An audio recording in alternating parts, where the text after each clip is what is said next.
Hank, you know, Kaliq Lockett, the decision tomorrow, second best wide receiver in the nation. Looks like Texas is in good shape. I asked you last week.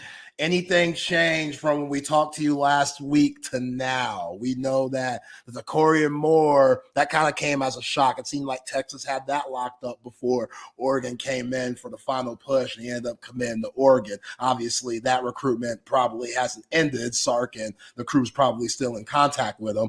But now with Lockett here set to commit tomorrow, Texas seems like they're in good position still. Yeah, I think so. What's one way to get over losing an in-state 5-star receiver? Get another in-state 5-star wide receiver. And, it's just a loaded wide receivers class. And again, I think I talked about it last week. It's not the biggest position of need for Texas, but at the same time, you want to capitalize on, being able to get these, elite playmakers type, talents when they're available, especially, when they're nearby, like Keke Lockett is. But yeah, I think Texas has always kind of held a special place for him. For Keke Lockett, he grew up a fan.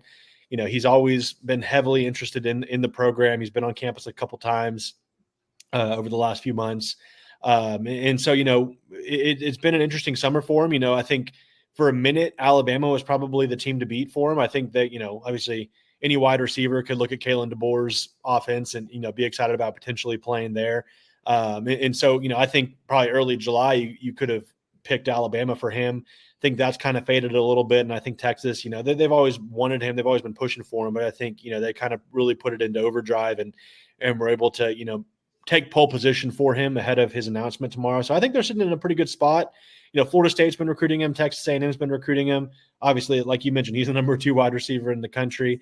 All these schools are going to be recruiting him. But, I think Texas has pushed the right buttons here. And, I think they have the best shot for him tomorrow. Jordan Scruggs and I officially crystal ball picked him in the class here earlier today. So I think that could be the first commitment of what could be, maybe one of the most momentous recruiting stretches. I don't want to, start hyping it up too much. But you never know.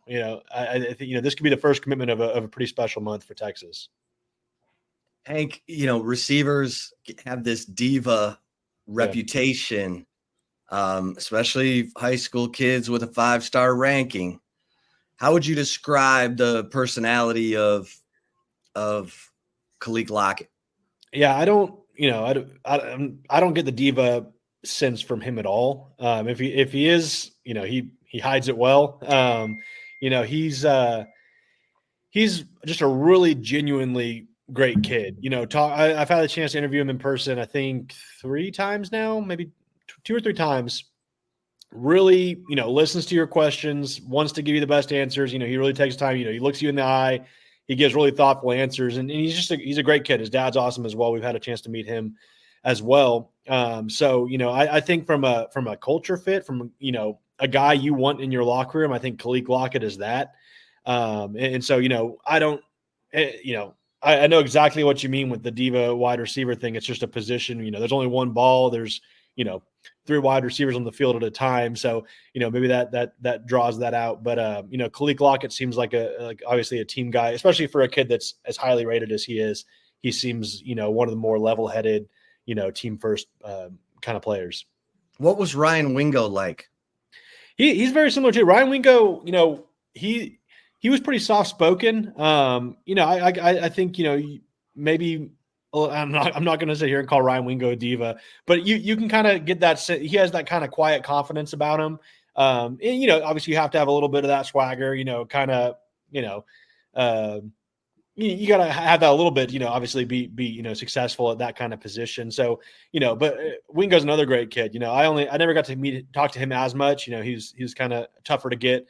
Didn't see him as much, obviously, with him being in St. Louis. But I think Wingo's, obviously a great kid too. And we've seen that too. We've seen that show up, this summer. He's been helping recruit these guys. He's not a guy that's, going to shy away from this competition. He joined a class that, is bringing in Isaiah Bond, Silas Bolden, Matthew Golden, and, bringing back Jonte Cook and, all those star receivers. He knows he had his work cut out for him. And so, I think, he kind of fits that same mold and guys you want in your locker room there. Who are the best player recruiters right now for Texas, do you think? Like guys on the team or guys on, we've heard a lot about Arch this summer. I think he's done a good job. Obviously, he wants to build up the team as best he can for when he takes over in 2025 as we expect. Heard a lot about the offensive lineman. I heard guys talking about Cam Williams the other day when we were talking to him. I'm trying to think who else. Anthony Hill obviously is a great guy to have as the face of your program. Jahdae Barron's done a lot. So, I think it's another good sign is, you got guys that are, stars on the team that are, helping the staff sell their vision and show what they have going there is, because a lot of kids, they talk to the coaches, they hear everything they want to hear from the coaches, but sometimes talking to the players is where you get the real information because those guys are there experiencing it. So I think Texas has a good mix of guys that, can certainly, share what, their experiences in the program so far. Yeah. You've been very high on Ty Anthony Smith for a long time, ever since he committed and got down to the 40 acres. And now hearing that he's gained 20 pounds to have more of a college-ready body, do you think he can make an impact this season? It might not be at the linebacker spot, but we know Jeff Banks, if you work hard, he's going to find a place for you on special teams. Yeah, I wouldn't put it past him. I think, transforming your body like that, and obviously, you have help. You have some of the best resources in the country in the strength and conditioning program, and nutrition program. But, that shows a level of commitment, a level of, readiness that, you could come in and make an impact year one. Again, like you just mentioned, maybe not the linebacker position, but certainly there's going to be opportunities on special teams. And, I could absolutely see that being the case for Ty Anthony Smith. Obviously he was in early, so he already has that semester under his belt. He's kind of learned the ropes of everything, and so I wouldn't be shocked to see we hear his name this fall. Yeah. Hank, what I always like to refer back to the Stampede, and y'all were asking the question: can Texas land a 5-star? This month? Obviously, if they can land Kaliq Lockett, that would help. What any others to keep an eye on?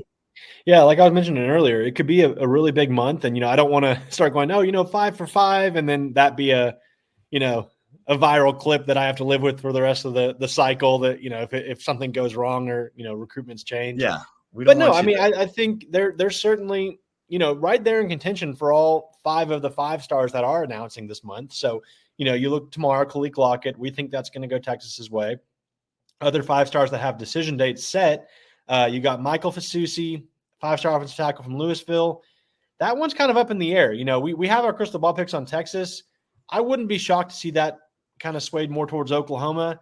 But beyond that, you have Jonah Williams, the 5-star safety target from Galveston. And, I'm not jumping in on the crystal ball there. That kid, he's, there's been thoughts he's going to go to Oklahoma. He's going to go to Texas A&M. He's going to go to Oregon. So I don't think anyone has a great feel on where he's going to go, but I think Texas has been making a move for him since the end of July. So, you can add Jonah Williams, you can add Keke Lockett, then you factor in Jamie French, another 5-star wide receiver who's announcing on August 30th, the Friday before the season opener. I think that's going to go Texas's way unless something changes in the next, 3 weeks. And then last but not least, Michael Terry, who's the 5-star athlete from San Antonio. He's supposed to announce this month. He doesn't have a date set yet, but it's going to be sometime in August. And we like where Texas stands there as well. So, you go 4 out of 5. I think any class where you can sign a 5-star or 2, you're pretty thrilled. But if you can get, 4 5 stars in a month, I mean, after the July kind of, rough patch we saw with Texas, I think any Texas fan would be just elated to have that. So we'll see how it unfolds. They're going to get a couple of these guys. I would predict 4 of them. And so, yeah, and then that's not even counting, other guys that aren't 5 stars that are going to commit this month. You got Nick Brooks, who I think could be the guy if Texas misses on Michael Fasusi. You get Nick Brooks, the big 4-star tackle, originally from Iowa. He's back in Georgia now playing his senior season.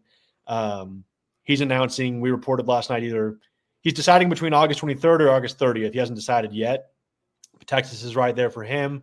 DJ Sanders, big 4-star defensive lineman. Texas has Josiah Sarma. They want to get more guys. DJ Sanders is announcing on Thursday. that one, we're kind of getting some different signals here and there, but, still sticking with Texas prediction there. So, yeah, I mean, you can see this class. I think they're 13 right now. Last check, maybe 14. They could be in the top 4 realistically on August 30th. So certainly could be a big month. What date is Fasusi announcing? August 21st. So, he put out a top 5. It's really, I think you talk to most people about this recruitment, is Texas or Oklahoma. For a long time, Texas has been in really good shape. Oklahoma obviously has been pushing just as hard. So kind of tough to make a call there. But, again, if you miss on Fasusi, get Nick Brooks, I think you're okay. With the other guys, obviously you already have committed.